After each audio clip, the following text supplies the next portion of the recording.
Hello and welcome to this first lecture of this new section on winning digital strategy drivers, in which we will take a look at what drives the digital strategy in this course on excellence in digital strategy. So the purpose of this module, as we started mentioning to you, is to help you understand what drives winning digital strategy. What are the factors that are responsible for driving a winning digital strategy, and that can help you build excellence in formulation and implementation of a winning digital strategy. And in, in this lecture we will talk about an overview, and we will start talking about details of a couple of them in this, and that we will carry forward in the next lecture also. So let's understand from you, what do you think?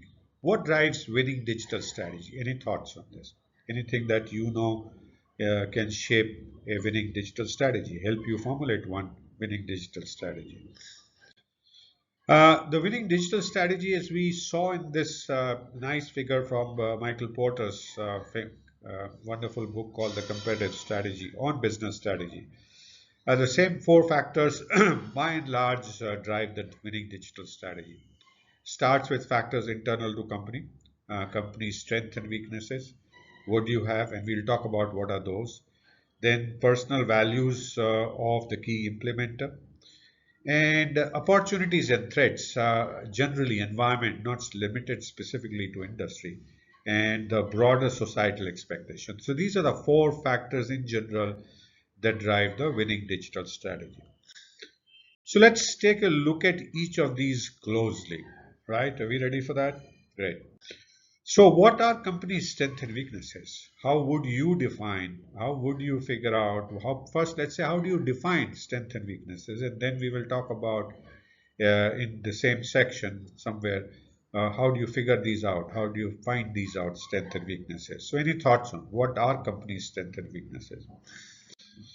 So company strengths and weaknesses are your those assets that you have, anything that belongs to you, and skills. So, and you can think in terms of men, money, materials, methods. So 4M, 5M framework that are so useful in operations management. So what are the men, money, material, methods that you have relative to competitors that can be used for building your business. This could include, as we said, financial resources, technology, posture, brand identification, etc., etc. So these are your strengths and weaknesses. Let's look at the case that we started using to illustrate this digital strategy.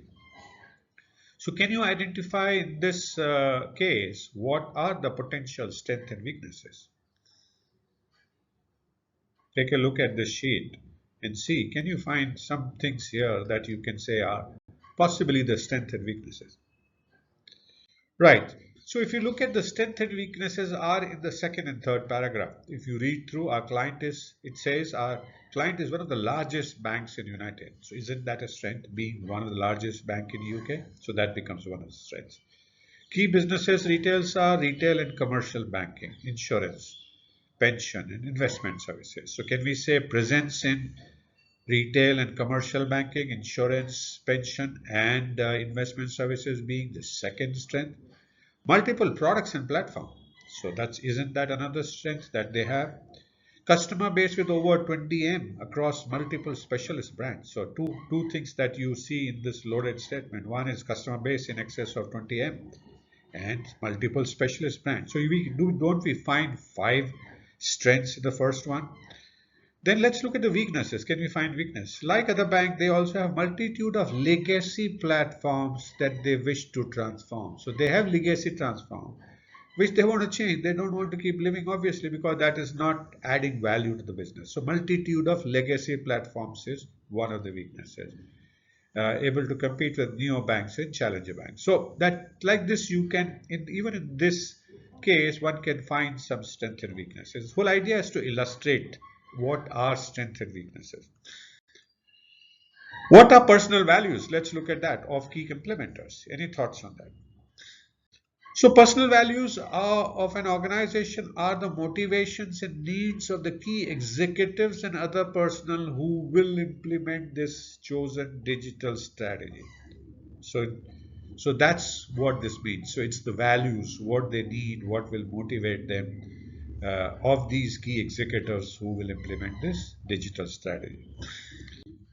So again, the same thing. Let's try and see if we can find these key personal values of the personal values of the key players, or in this company in our case. Any, can you see anything here? Right. So, so let me share with you what I see as the personal values coming out of the key implementer potentially here.